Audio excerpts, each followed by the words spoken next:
Welcome to the Observe Day podcast, the show where we celebrate the days that matter. From holidays to meaningful observances, we bring you inspiring conversations, stories, and ideas to make each day count.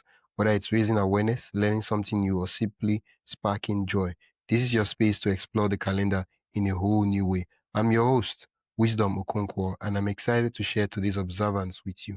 Let's dive in. Today, I'm joined by Leah Crest, an author, Christian meditation teacher, and contemplative blogger. Leah has written two powerful books, At the Edge of the Jordan, a narrative nonfiction on near-death experiences from a Christian perspective, and It's Okay to Be Okay, a heartfelt journey through grief and recovery rooted in her faith. Her work explores the intersection of storytelling, spirituality, and healing, and readers to draw closer to God and embrace life's hardest seasons with hopes. As we celebrate National Reading New Book Month, Leah will help us see how books, whether read or written, can change the way we live and connect us more deeply to God. Well, welcome to the podcast, Leah. Thanks for having me. It's so good to be with you again. Yeah, since it's National Reading New Book Month, let's start with your perspective. How can picking up a new book become a spiritual healing practice? Well, the first thing I thought of with this, the importance of reading, is how it broadens our world. I know we can easily say that the internet, AI can do that too, and of course it can. But when you're talking about reading in general, especially get back to the classics, you're traversing thousands of years of wisdom, of knowledge, of understanding, and it's right in front of you. And I don't have a degree in theology, but I probably have, and I'm not trying to brag here, it's just honest truth. Like, because of how much I've read, I probably have the equivalency of a PhD in theology, just because of how much I've read and how much is available. And anyone can do this with virtually any topic. Being able to read, you open the doors to what you're able to see, what I understand. And, what a gift to have those doors open to you. It makes our world in some ways a lot smaller in a positive way. It brings us together. It helps us to learn things we would never be able to access otherwise. Yeah. Wow.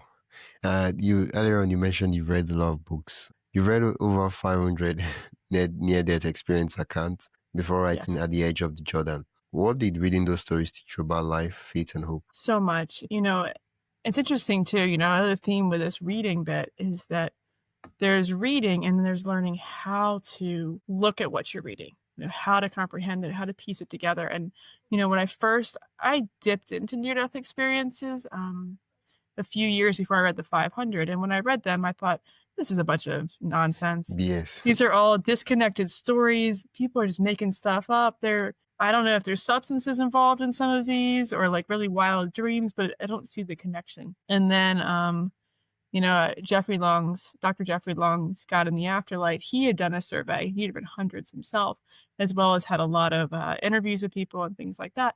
And he was talking about the commonalities.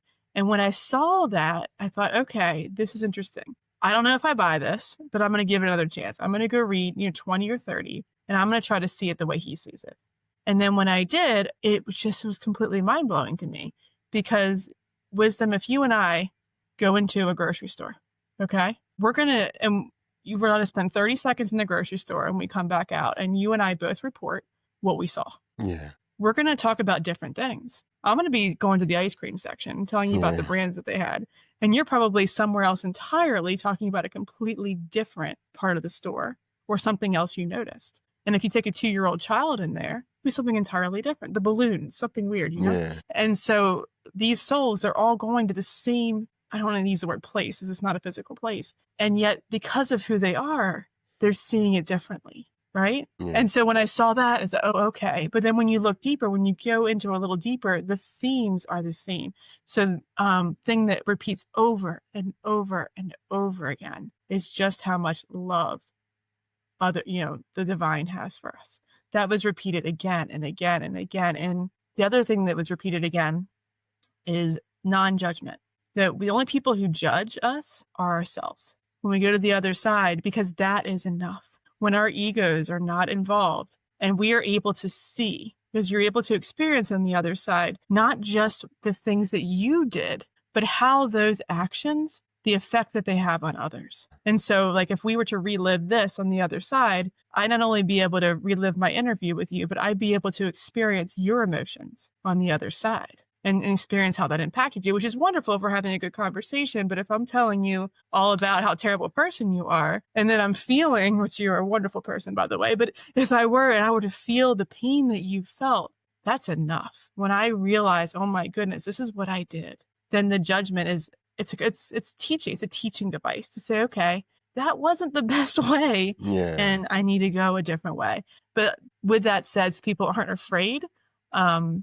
If you have already learned the lesson, it's not shown to you. So if you did something terrible and you do feel bad about it, and you've forgiven and you've kind of come to grips with that, you don't have to ever see it again. Yeah. Before we dive deeper, I'd love to invite you to join the Observe Day newsletter. Every week, I send you highlights of upcoming observances, creative ways to celebrate, and behind-the-scenes extras from the shows. It's the perfect way to stay inspired and never miss a meaningful moment.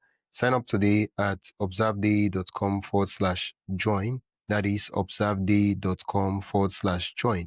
Now, let's get back to the conversation. Learn the lesson. It's not to punish, it's to teach. And then, so how much love, how the love that people have, and then the non-judgment and the purpose. The other thing that comes again and again is that our lives have so much purpose. And everything we experience here is to help us learn and grow, to become more like the divine, to become more like God. And so those themes, it just, when I saw over and over and over again, every single one, it was like a different, when you get in the grocery store, when you come back, what do you get? There's food there, right? That's what you learn. And this, you can read all these different synopses of experiences of the store, but we all come back with the same message. It's a place to buy food, different kinds of food, but it's there. The same thing with NDEs, all these different varied experiences, but the end result is it's all love and it's all learning and growth and it's all good. And that changed my life, realizing that. Yeah. Well, after your husband's passing, you lean into both reading and writing during your grief journey. How did that shape your second book, It's Okay to Be Okay? You're exactly right that writing was part of my healing. I did a lot of reading during that time too.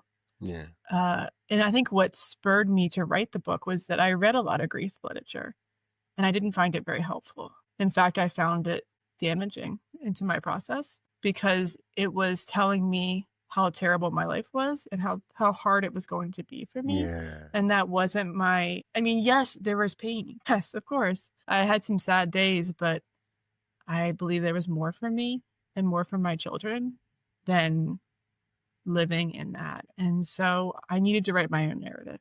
And so what I did in that book was I started off with celebrating my husband, celebrating, our journey, and then working through what happened, how everything ended up the way it did. And then going into faith and how faith and family and the bonds that I had with friends and family and the techniques that I was using were helping shape that year and how it ended up being a really beautiful, beautiful year. I'll give you an example of that. Just recently, my 14-year-old, he was going into 5th grade. So I guess that's 10 when his dad died. He's now 14, so 4 years later. And, he of course, he doesn't wish that happened. He's like, I'd rather dad not have died. However, with that said, he said, I learned so much from that, Mom. So because I was able to see how important family is and how important extended family, grandparents, aunts, uncles, cousins, good friends, and how we need to lean on each other and depend on each other and help each other. And I got to experience that firsthand of the power of that. And he said, I learned so much from that. And, I think those are the things that we don't talk about enough. And so for me, I do a lot of reading. And then if I see something missing and my experience is not out there in what I'm reading, I write it. Because I'm like, wow, yes, this can be true for so many people, but for me, this wasn't my experience. My experience is one of growth and joy. Yes, there was pain, but there was a lot of beauty. And I wanted to show another way to grieve, another way to heal that celebrates the one who we lost and allows us to lean and surrender to God and be transformed in a beautiful way in the process. And I think that's possible for many. Yeah. Well, yeah. Earlier on, you mentioned that reading those grief books wasn't exactly going well. Many people turn to fiction memoirs, especially memoirs during hard times. From your experience, what kind of books can most help someone walking through grief or uncertainty? I mean, again, you have to kind of find your path because a lot of the books I read might have been the perfect book for somebody else. They're out there because someone felt like that was what helped them and it Yeah, was their path. So I think you have to kind of try and sample. And for me, I could read 3 pages and know, this isn't for me. So you go to I know they're not as common anymore, but I love going to a bookstore and just going to the section and just paging through the yeah, first couple pages and just listening to my heart. Does this resonate? Does yeah. this not resonate? And I think that's a wonderful way. You can go to used bookstores and get them cheap, or go to Amazon Kindle and read the previews. There's a lot of ways you Yeah. can do virtual bookstores. So for grief books, another really, really good one. Oh gosh, I have to think of the guy's name. His first name's Bob. That's not going to help though. He's an Australian author. True. I'm going to see if I can find his name because he wrote a really, really good grief book. So I'm going to see if I can Okay. find him. It won't take me a couple seconds. Bob Rich. So if you look up Bob Rich on Amazon, he's Australian. And his book is The Hole in Your Life. The Hole in Your Life. And I highly, highly recommend his work. It's less narrative than mine is, but and it's not tied to any one religion. It's just spiritual. And it tells you how to move through grief in a way that, again, is healing and positive, and Yeah. eventually leads you out of yourself into serving others with your story. And I think he just did a magnificent job. So Bob Rich, The Hole in Your Life. Yeah. Well, as a Christian meditation teacher, how does reading scripture alongside other books nurture deeper intimacy with God? Yeah, I think spiritual truth is something very, very simple, actually, extremely simple. However, at least I can't speak for everyone. I'm pretty dense. And it takes me a lot of repetitions of hearing something in a lot of different ways to get it on the heart level. I can get it up here in the head level, but getting in the heart level takes a while. And I do a lot of spiritual reading, and it's funny because different stages of life, I feel like I'm led to different books and different works of I studied the Bible, but I've read from all kinds of different faiths as well, and different devotionals, things like that. And the really cool thing is that same core truth is said about 1,000 different ways, and every time I hear it, I learn it a little differently. It's like, Yeah. oh, I never thought of it that way. And then you can sit with it. And that meditation piece is letting it reach your heart and sitting with it and just allowing it to change you, not just up here with your thoughts, but in your heart and in Yeah. your actions. So yeah, I think reading widely, and you got to balance it. If you spend all your time reading and no time letting it sit, letting it change you, and you're just getting a lot of head knowledge, doesn't help. But if you do a little Yeah. bit of reading and you sit with it and you live it, you work it into your thoughts throughout the day, then it changes you. Yeah. Well, thank you so much, Leah. Yeah, sure. What message do you hope readers take away when they open your books for the first time during this holiday month? Can you say that one more time? I just want to make sure I got the question Okay. right. What's the message you hope readers will take away when they open your books for the first time during this holiday month? Yeah, I think it's that what's possible again, because I think we put so many limits on how life can be experienced. And I'm going to go from a non-spiritual lens for a second because it's Okay. something that is really captivating me recently. I've met and talked to some people who live life completely differently than I ever would have thought to live. Yeah. People who don't have 9-to-5 jobs, who don't even have a traditional job at all, who live in tiny homes or live in a tent or do all these non-traditional ways. I mean, you yourself, Wisdom, right? Like doing the podcasting is Yeah. non-conventional for you, right? And Yeah. where you live. And so I think it's what is possible. We limit ourselves by how we grew up and what people told us when we were growing up on what's possible. And we do that with our spirituality too. We read our spiritual classics, like I'm going to go with the Christian Bible or the Jewish scriptures on the same basis. And you read those stories about Abraham and Moses and Elijah and Jesus himself, and you say, that can't happen to me. That happened back then. That's not Yeah. happening now. And we don't take to heart what's possible. And in both of my books, I try to show that, like, break those paradigms and say, no, this is real. God is more real, and what is possible is so much bigger and greater than you can possibly imagine. And I try to just open people's eyes to that what is possible is so much more than what they're seeing. Yeah. Well, what is possible? Sometimes that's all it takes. It isn't necessarily. Sometimes all it takes to it's. I don't know if you read the watched the movie by Christopher Nolan, Inception. Yes. That's a great one, right? Plant an idea, whether for good Mhm. or for evil. And if you want to distress someone, just plant an idea. If you want to also make them, become the best version of themselves, plant an idea in their mind, and that's it. And there's a good point with the theme that you're talking on today. What are you reading? What are you watching? What are you listening to? And really be aware of that, because sometimes we listen, watch, and read stuff that is not opening doors for us, that is closing doors, that is limiting us or putting ideas in our head that are not helpful. Yeah. Well. And so we really have to think about, most of what I read is and watch is inspiring, is mind expanding and heart expanding, because like you said, you plant the idea and it becomes a possibility.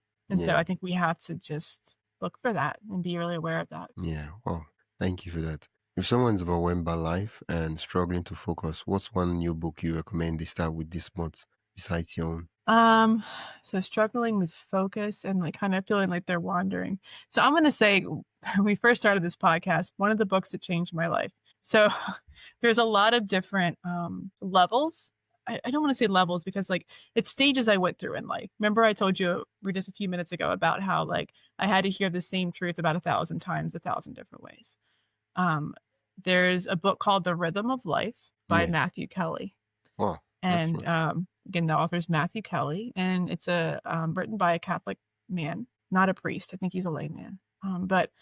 And it's really, really basic, really basic. It starts with like getting enough sleep, eating properly, taking time to pray, taking time to meditate, just balance in your life and rhythm. And one of the things that stuck with me from his book, and I think this is a fairly common little story, but it's about a fisherman on an island.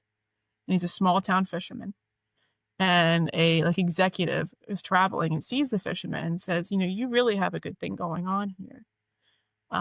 Would you like to talk to me and make your business bigger? And the fisherman says, why? And the man says, well, because then you can have a bigger boat and a bigger company and you can make more. And he said, well, tell me, well, then what does that do? And in the end, he goes to this whole series where he's this business owner and building this guy up. But you go from this little fisherman to this business owner. You can run this whole fishing operation. And then he says, and why? What then? And he says, the ultimate goal is so that you can retire and live by the water and just relax. He says, that's what I'm doing right now. Yeah. I'm already there. Yeah. And it's just struck me like where we focus. And that lesson, I don't know why, but it's one of those things, that little story, and I read it probably when I was in my early 20s. And that's 20 years ago, really stuck with me because it changed how I saw life. It's like, what's really important? Yeah. It's not about how much money I make. It's not about how much accolades I get. It's about the people I love and spend time with and the simple beauties of life. Yeah. So Matthew Kelly, Rhythm of Life, it's just a real down-to-earth guide to just kind of resetting and getting your life on a path that's life-giving again. Yeah, the thing about that story reminds me of sometimes the life we're searching for is already our own. Yes, we already have it. Yep. And I think that's so true that what are you focusing on? You have it, but what are you looking at? You could have the most wonderful day, but be in your head about some problem, and then instead of right there, the beauty. And yeah. Yeah. Well, thank you so much for that. It's been an absolute delight chatting with you. I did prepare a lightning round questions. So okay. You ready? These are questions, right? Straight on the point. What comes first in your head? And you just blurt it out. Okay, let's have fun. I'll see what I can do. Okay, you ready? Yes. What's the last book you read that deeply moved you? I'm reading like 8 different books right now, but the book that I read every morning is The Course in Miracles, and it's something that I absolutely adore, and I've been reading it with a friend for a number of years now. So I'm going to say The Course in Miracles. What's a book you recommend every Christian read at least once? Everybody should read at least once. See, I'm not good with lightning round. You got me. You sound a slow thinker. We can get a next one. I'll see if I can get one out of that one next. Okay. What's paperback, hardcover, or ebook? What's your go-to format for reading? Format for reading? Is that I much prefer paper. Not I do audiobooks in the car, but I could read a Kindle book, but man, to hold a book in your hands is the way to go for me. Absolutely. Yeah. What's a favorite line or verse of scripture that feels like a book you never stop reading? The one, oh gosh, I think it's Ephesians. Think on these things: joy, peace, love, and it goes through all the positive virtues to think about. You could spend a lifetime just thinking on those things and learning how to focus on the positive and fill your heart with the good. If you could gift one of your books to everyone listening today, which would it be and why? Of the books I wrote or books I own? The books you wrote, your books. I would say At the Edge of the Jordan, just because it's more broad. Not everyone's experienced deep grief. Everybody's experienced grief. That's a part of life. But Edge of the Jordan will apply to everyone. Whereas my story is really more suited for those who have lost someone extremely close to them. So, yeah. In one sentence, why should someone celebrate National Read a New Book Month? When you celebrate something, you show how important it is to you.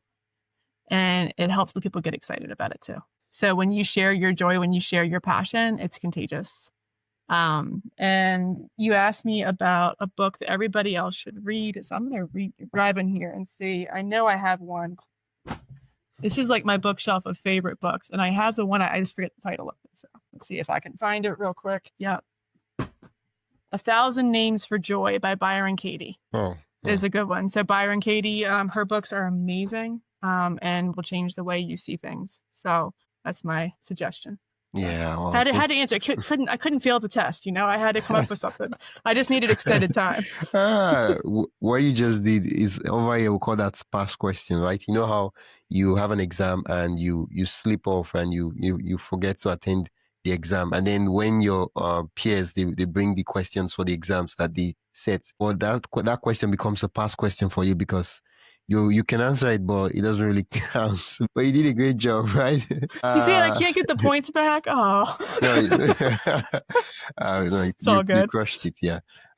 Where can listeners connect with you and learn more about what you're working on? Yeah, go to my blog, thecontemplativechristian.com.